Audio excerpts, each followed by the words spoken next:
The wind howled like a freight train as the first fat flakes of the blizzard began pelting the windows of my modest ranch house in Evergreen Meadows, a quiet suburb just outside Buffalo, New York.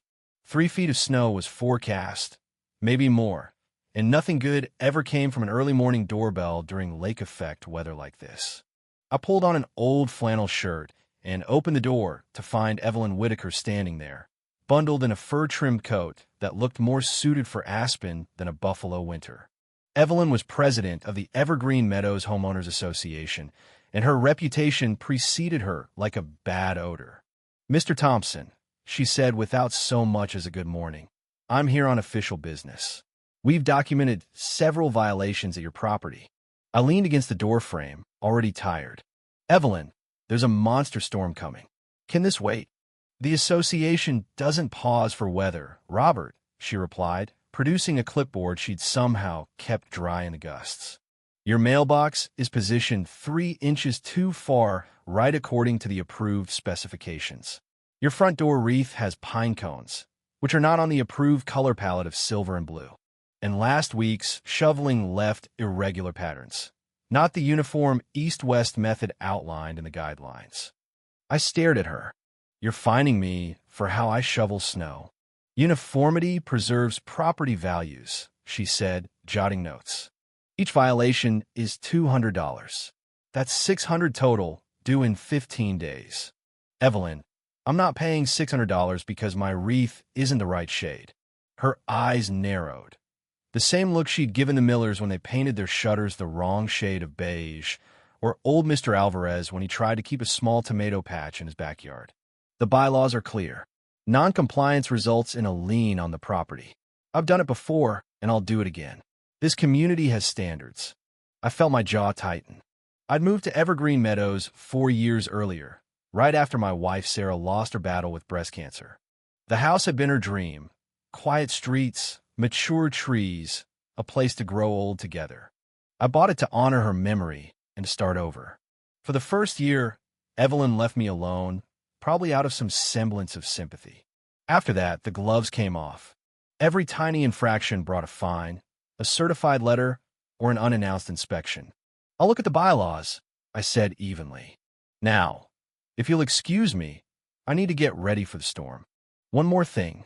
Her tone shifted, and I braced myself. "I noticed your heavy-duty Snowblower in the garage yesterday when your door was open. Association rules require all outdoor equipment to be stored out of sight. I'm willing to overlook the violation if you loan me that machine for the duration of the storm. My husband, Harold, is away on business, and our little electric model won't handle 3 feet of snow." I almost laughed. "You want to borrow my Snowblower after hitting me with $600 in fines?" "I'm offering you a way to reduce your penalties," she said, as though she were being generous. "Neighbors help neighbors, Robert. That's what community means." "Community goes both ways," I replied, "and I need that Snowblower myself. My back isn't what it used to be. I can't shovel 3 feet by hand." Her face hardened. "I see. Don't say I didn't give you a chance to be reasonable. Good luck with those fines, Mr. Thompson." She turned and marched back across the street to her colonial, clipboard clutched like a weapon. I closed the door and exhaled slowly.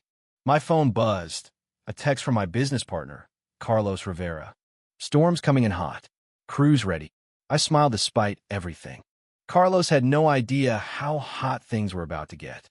I texted back, "Always ready. How's the team?" "On standby. We're going to make bank this week." Carlos and I owned Ridgeview Snow Management, the biggest commercial snow removal outfit in the Buffalo area. We'd started small 8 years ago when I was still working as a structural engineer and needed extra income. After Sarah passed, I poured everything into the business. Now we had 40 trucks, 30 employees, and contracts with every major office park, mall, and residential association within 60 miles, including Evergreen Meadows. That was the sweet irony Evelyn had no clue about. The association had signed a 5-year deal with Ridgeview 3 years ago, right before I moved in. Evelyn loved bragging about the fantastic rate she negotiated. What she didn't know was that I was the silent partner behind the LLC. I kept my name out of the public eye, Carlos handled the front-facing stuff while I ran operations and finances. No one in the neighborhood knew I was anything more than a retired engineer doing occasional consulting work from home. The truth? Ridgeview pulled in over $10 million a year, and I was very good at what I did. Later that morning, Carlos called. "We got a problem. That HOA lady from Evergreen, Evelyn Whitaker, just called demanding we plow her personal driveway first. Says it's an emergency because her husband's out of town." I explained that's not how the contract works. She threatened to report us to the BBB for breach. I glanced out the window. Evelyn was visible in her front room, phone to her ear. "What did you tell her?" I said I'd talk to my partner. "But man, she's nuts.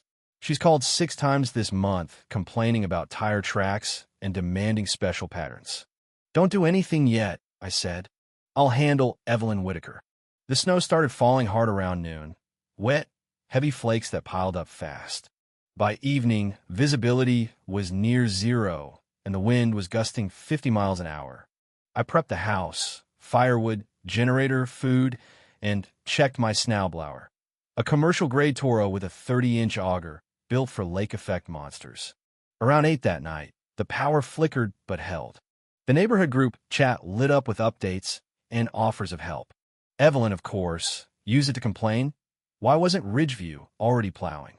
She threatened legal action against the board for the inadequate contract she herself had negotiated. People pushed back. Someone reminded her no sane company plowed during an active blizzard. Another pointed out she'd bragged about the deal for years. A third simply wrote, "Maybe focus on staying safe instead of harassing people during a natural disaster." Evelyn fired back. "As president, I maintain standards regardless of conditions. If you don't value my dedication to property values, perhaps you should consider relocating." I turned off my phone. I wasn't feeding the drama. The storm raged all night. Around 5:30 a.m., a loud engine noise yanked me awake. I ran to the garage door connecting the house. Lights on, door wide open, blowing snow everywhere. My Snowblower was gone. Drag marks led out into the whiteout. I threw on boots and a coat and plunged into the drifts. The cold hit like a slap. Following the engine roar, I spotted her, Evelyn, in full winter gear, pushing my Toro down the sidewalk, clearing a path from her driveway to the street. Snow arced perfectly into the wind. "Evelyn," I shouted. She turned, goggles reflecting the faint streetlight. For a second, we just stared. Then she went back to work. I struggled over. "You stole my Snowblower." "I borrowed it," she yelled over the wind. "Under emergency provisions in the bylaws. I left a note on your workbench. Your garage was unlocked. You should secure your property better. That's theft. You broke in at 5 in the morning. As president, my mobility is essential for community welfare. The Plow service failed us. I had no choice but to use available resources. Give it back now, or I call the police." She pulled down her scarf and smiled, cold, victorious. "Go ahead. They won't come out in this for a neighbor dispute. By the time they respond, I'll have half the street cleared, proving I acted for the common good. No prosecutor touches that." She was probably right. Buffalo PD would be buried in real emergencies. I stood freezing, furious, watching her resume work. Back inside, I made coffee and watched her from the kitchen window. She cleared her property, then the Harises next door, an elderly couple. She wasn't being kind. She was performing for the neighborhood, showing what a dedicated leader she was while using stolen equipment. My phone rang. "Carlos." I told him everything. "She actually stole it? Call the cops." "They won't come. But I got an idea. Push Evergreen to the very end of our schedule. Don't answer calls. Let them sit."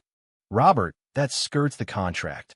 The contract allows delays when conditions aren't safe. This storm's still raging. Just do it." Carlos paused. "This is personal, isn't it? She's tormented me for years. She's tormented half the neighborhood. Time she learned actions have consequences." "Okay, boss's call." All morning, the group chat exploded. No plows. People worried about appointments, medications, travel. Evelyn posted updates promising service any minute, taking credit for persistent efforts. By 10, frustration boiled over. People questioned her contract negotiation, suggested switching companies. Around 11, she trudged to my door with the Snowblower. It's out of gas. Refuel it so I can finish helping the neighborhood. You don't get to demand gas after stealing my property. I'm the only one stepping up while your company abandons us. Get off my property, return the machine to my garage, and leave, or I press charges. She flushed but complied, wrestling it back. I documented the damage, scratches, a dent, with photos. Then I cleared my own driveway, back screaming the whole time. That afternoon, Harold Whitaker called. "Robert, I'm sorry about Evelyn taking your machine. I didn't know until after. She's under stress with the association. She broke in and stole it, Harold. That's a crime." "I know. Are you pressing charges?" "I haven't decided. Depends on tomorrow's meeting. She's planning to come hard. Fines, maybe even foreclosure proceedings." "Foreclosure?" "Over a Snowblower. She thinks cumulative violations and refusal to cooperate give grounds. I doubt it holds, but she's determined." I thanked him and hung up. Then I called Carlos. "Change of plans. Cruise at Evergreen at 6 a.m. tomorrow. Bring the full contract file and correspondence." The next morning, I knocked on Evelyn's door at 5:45. She answered, looking exhausted.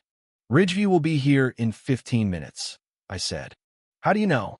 "Because I own half of Ridgeview Snow Management. Carlos handles the public side. I run things quietly. You've been threatening my own company for months." Her face drained of color. "You deliberately delayed service." "Weather delay. Perfectly legal per contract. Everyone else understood. You couldn't. You stole my property, damaged it, threatened me. I could press charges. This is unethical. The board must know." "I agree. I'll be at the meeting tonight with full disclosure. Contract, your 70-plus complaints in 6 months, recordings of your threats. And the discount you've enjoyed. 30% below market, $40,000 saved over 3 years." She stared. "You're bluffing." "Test me." At 6 sharp, 3 Ridgeview trucks rolled in. The neighborhood erupted in relief on the chat. Evelyn posted claiming her calls finally worked. That evening, the clubhouse was packed for the emergency meeting. Evelyn opened by blaming Ridgeview's failure, then called me out. Over $1,000 in violations, refusal to cooperate in emergency. I stood. "You mean the Snowblower you stole from my garage at 5:40 a.m.? I have time-stamped photos of the damage and security video of you taking it." Gasps. Evelyn banged her gavel. "I utilized emergency authority. Before you move for foreclosure," I interrupted, "everyone should know Ridgeview is mine. I've given this community discounted service for years." Evelyn's harassed my office relentlessly. "Here's proof." I played a recording, her voice shrill. "This is unacceptable. I'm the president. Respond immediately or face consequences." Murmurs grew. I showed numbers, the discount her demands. Then the ultimatum: withdraw the motion, drop fines, apologize, or no renewal in 8 months. New service would cost households $300 more a year. The room exploded. Harold stood. "Evelyn, just apologize. You took his machine. You've harassed him for years over nonsense. Drop it." Voices joined, listing her own violations. Mailbox off, lights too bright, trash visible. Evelyn's support crumbled. She stormed out. Harold followed. The acting president adjourned. People thanked me. Some asked if I'd take the job. I declined. I'd seen what power did to Evelyn. Weeks later, Evelyn and Harold sold the house and moved to a downtown condo, no HOA. The new president, a calm retired teacher named George, reviewed old fines and tossed the petty ones. The neighborhood relaxed, decorations colorful, gardens personal, no fear. Ridgeview kept the contract at the discount. Complaints vanished. Word spread. New associations called. One spring day, a young family moved into the old Whitaker place. I welcomed them. "The HOA's reasonable now," I said. "Rules exist to help, not control." They smiled. "We heard things got better recently." They did. The Toro sits in my garage, dents still visible, reminders of one brutal winter and the fight that followed. Some scars stay, proof that standing up matters. What do you think? Was the delay in plowing fair payback, or did it go too far? Have you dealt with an overbearing HOA or a neighbor who abused power? Share your stories and opinions in the comments. I read them all. Let's talk about fairness, boundaries, and what real community looks like. Your thoughts matter.